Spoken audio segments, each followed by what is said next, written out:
호스텔 같은 경우에는 30% 정도 찰까 말까 하더라고요.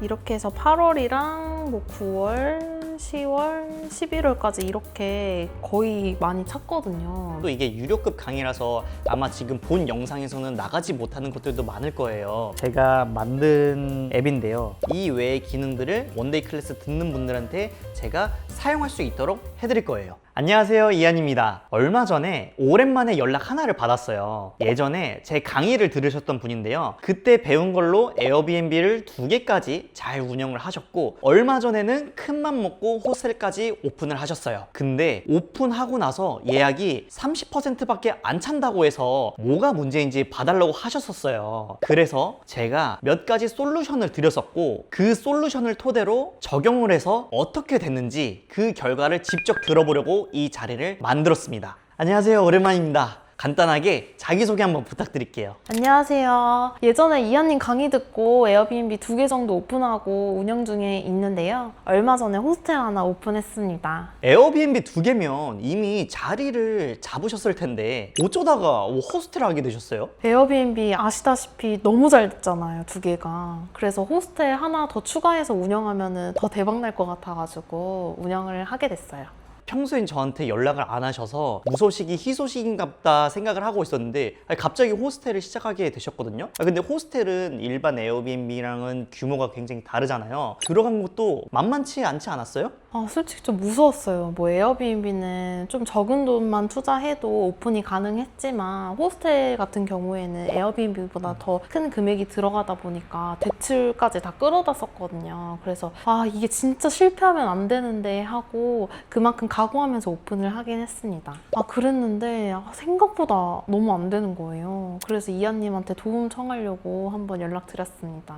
얼마나 안 되셨죠? 뭐 에어비앤비 같은 경우에는 거의 만실에 가까웠다면 호스텔 같은 경우에는 30% 정도 찰까 말까 하더라고요. 에어비앤비 2개가 잘 되는데 호스텔이 왜 안 되지? 이렇게 생각하실 수 있는데, 수강생분께서 오픈하신 호스텔은 일반적인 호스텔이랑은 살짝 결이 달랐어요. 우리가 보통 에어비앤비라고 하면 다인실, 최소 4인부터 6인, 8인까지 받을 수 있는 그런 숙소였다면은 저희 수강생분은 아예 한 개층을 통으로 빌려서 이거를 도미토리식으로 만들었었거든요. 도미토리식으로 하다 보면은 최대 들어갈 수 있는 인원이 1명 아니면 2명, 많아봤자 한 3, 4명 이 정도였어요. 그러다 보니까 기존에 운영하던 방식하고 달랐어가지고 예약률에 차이가 있었어요. 지금 호스텔을 오픈하신 지 얼마 되셨죠? 2달 가까이 됐어요.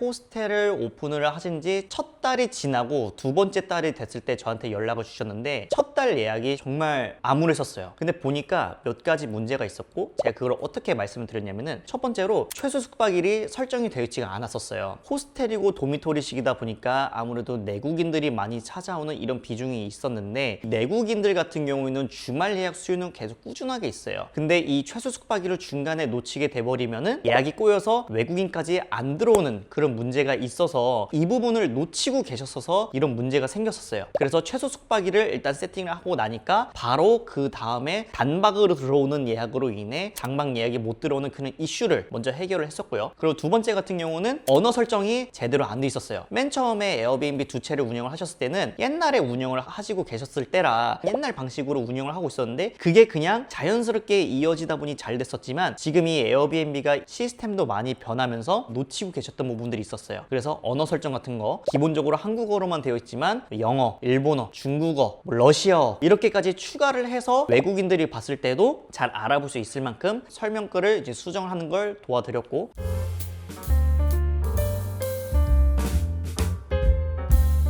근데 얘기만 들었을 때 그냥 단순히 언어 추가하고 그 정도인데 이것만으로 매출이 오를 수가 있나요? 이게 되게 누군가가 봤을 때는 기본적인 세팅이 될 수 있어요. 근데 이 기본적인 세팅으로 해서 일단은 보세요. 최소 숙박일 같은 것만으로도 제대로 세팅이 안 돼 있으면 이미 예약이 다 꼬여 있어요. 외국인들도 당연히 주말밖에 시간이 안 되는 사람들도 있을 텐데, 주말 예약은 이미 다 중간에 막혀 있어요. 그럼 평일밖에 이 예약을 못 하는데, 그렇게 돼버리면 사람들이 예약을 일단 안 하겠죠. 그럼 당연히 이 숙소의 예약률은 떨어지겠죠. 예약률이 떨어지면 에어비앤비 입장에서는 이 숙소는 우리한테 돈을 제대로 벌어다 준 숙소가 아니네, 이러면서 계속 노출도가 떨어져요. 이것부터 일단 첫 단추를 제대로 끼지 않으면 뭐든지 이게 일어나지가 않는 거예요. 이런 기본적인 사소한 거 하나하나의 차이가 있는 거죠. 그러면은 소강생께서는 물어보고 카톡을 받았을 때 좀 어떠셨어요? 옛날에 에어비앤비 오픈했을 때 이하님이 거의 완벽하게 직접 세팅도 잘 해주시고 하셨다 보니까 제가 호스텔을 오픈을 하면서 직접 이번엔 세팅을 한 거잖아요. 너무 사소한 거여서 제가 놓친 것도 있겠지만 원래 해주셨던 부분을 제가 하려니까 더 어려웠던 것도 있고, 에어비앤비가 워낙 처음이랑 지금이랑 시스템적으로나 수수료나 뭐 이것저것 많이 달라졌더라고요. 그래서 제가 많이 몰랐었던 부분을 알게 되었던 것 같아요. 그럼 어떻게든지 한번 봐볼까요? 한번 그 예약률을 보여줄 수 있어요? 제가 이하님한테 도움을 받고 나서 7월 31일부터 다시 리스팅을 해서 적용을 했을 때의 모습이거든요. 이렇게 해서 8월이랑 뭐 9월, 10월, 11월까지 이렇게 거의 많이 찼거든요. 미래 날짜 거까지. 27년 1월, 2월, 3월, 4월까지 실제로 예약이 들어와 있어요. 그러면 제가 알려드린 거를 듣고 실행을 하셨을 때 가장 크게 어떤 게 바뀌신 것 같아요? 우선 가장 큰 건 에어비앤비 인사이트 들어갔을 때 80% 노출도가 올라갔더라고요. 그 노출도 때문에 예약률이 훨씬 더 좋아졌었던 것 같아서 이하님이 컨설팅 해주셨던 그런 여러 가지 항목들을 다 적용해서 이루어졌던 노출도다 보니까 너무 큰 도움이 되었던 것 같습니다. 그리고 진짜 사소하다고 생각할 수도 있는 그런 세팅들을 만졌다고 해서 이렇게 큰 변화가 있을지 몰라가지고 엄청 놀랐습니다. 그러면 원래 이하님 부킹닷컴도 네. 많이 하고 다채널 세팅도 많이 강조를 해서 말씀하시잖아요. 근데 이번 숙소 같은 경우에는 에어비앤비만 세팅한 이유가 있을까요? 저도 사람들한테 이야기를 할 때 에어비앤비뿐만 아니라 부킹닷컴, 트립닷컴 등등 다양한 플랫폼을 거쳐야 한다. 이 플랫폼 다각화를 해야 된다. 라는 이야기를 제가 많이 말씀을 드리는데, 저는 여러 플랫폼을 이용을 하다 보니 그 플랫폼들마다의 특징과 이런 식으로 알고리즘이 돌아가는 것 같다라는 거를 제가 체득한 게 있거든요. 무조건 처음에 어떤 숙소를 첫 리스팅을 하다 보면은 신규 숙소 버프라는 게 있는데, 처음에 신규 숙소들은 알고리즘이 상단으로 올라가면서 이걸 어떻게 운영을 하면은 슈퍼호스트가 되고 게스트 선숙소가 되고 또 이게 어떻게 선순환이 돼서 예약률을 계속 끌어올릴지 그런 방식들이 있어요. 그러다 보니까 제가 에어비앤비 처음에 이렇게 세팅하면 예약이 많이 들어올 거예요. 그래서 에어비앤비를 처음에 세팅을 하다가 언젠가는 이 버프가 끝날 때쯤에는 이제 부킹닷컴하고 트립닷컴하고 이런 식으로도 전략을 취할 수 있는 방법도 이 하나의 솔루션이었던 거고, 제가 그걸 제공해 드린 건데, 옆에 계신 제 수강생분은 정말 저 못지않게 또 바쁘신 분이세요. 개인 사업도 하시면서 에어비앤비 두 채에 지금 또 호스텔을 하시는데 한 개층에서 도미토리 7개 객실을 지금 관리하다 보니까 진짜 너무 바쁘신 상태라서 플랫폼 다각화를 해서 이렇게 세팅하세요 라는 게 현실적으로는 좀 힘들었던 거죠. 그러다 보니까 이런 전략을 취해서 제가 알려드렸던 거고, 실제로 그 방법이 지금 너무나도 잘 먹히고 있는 거죠. 일단은 지금 이렇게만 운영을 하시다가 나중 가면은 정체기가 올 수 있고 타 플랫폼으로 좀 눈을 돌려가지고 손을 보고 그러면은 계속 예약은 꾸준하게 들어올 수가 있는 거죠. 이거 말고도 정말 무수한 방법들이 더 많고, 또 이게 유료급 강의라서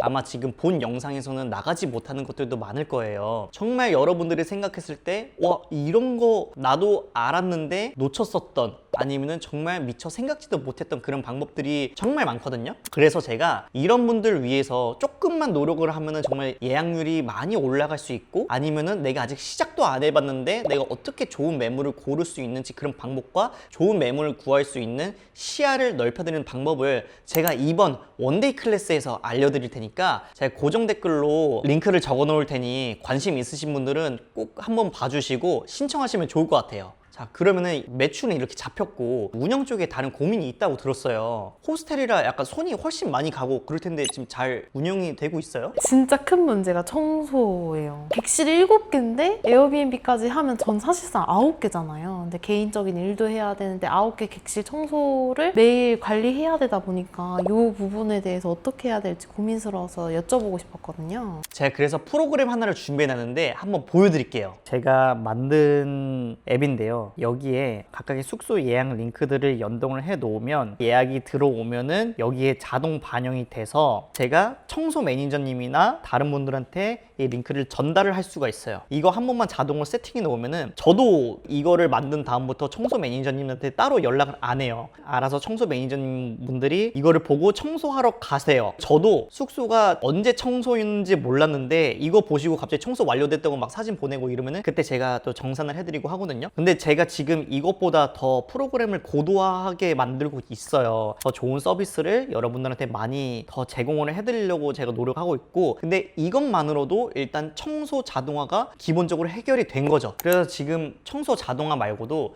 여러 가지 파편화되어 있는 기능들이 있는데 그거를 제가 하나로 묶어서, 이거 제가 불편해서 진짜 만든 거거든요. 제가 편하게 쓰려고 만드는 건데 이 외의 기능들을 원데이 클래스 듣는 분들한테 제가 사용할 수 있도록 해드릴 거예요.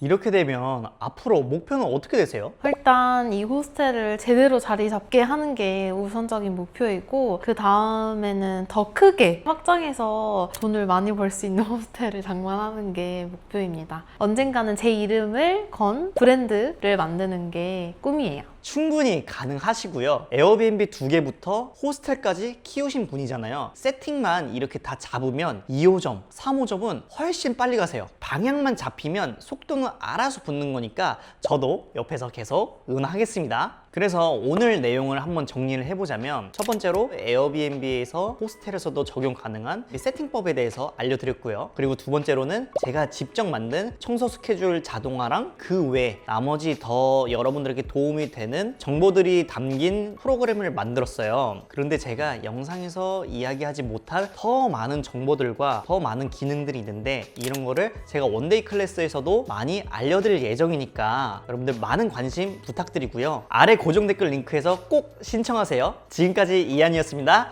감사합니다. 안녕.